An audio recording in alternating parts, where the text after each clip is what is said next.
ঘূর্ণিঝড় রেমালে সুন্দরবনের বিভিন্ন এলাকা এখন ৭ থেকে ১০ ফুট পানির নিচে। এতে বন্যপ্রাণী ক্ষতির আশঙ্কা করছে বন বিভাগ।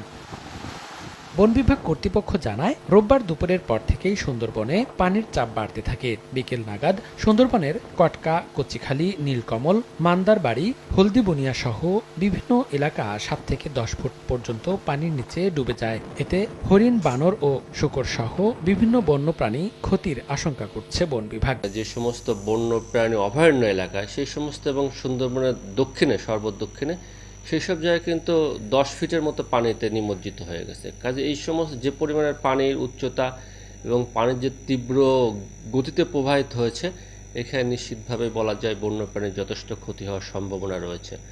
নগদে ৫০০ টাকা বা তার বেশি পেমেন্টে পেতে পারেন ঢাকায় জমিসহ ২০ কোটি টাকার পুরস্কার।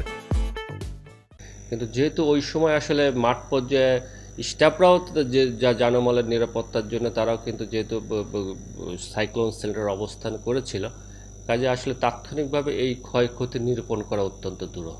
এদিকে মিঠা পানির উৎস ডুবে যাওয়ায় সুপেয় পানির সংকটে পড়েছেন প্রাণী ও বনকর্মীরা।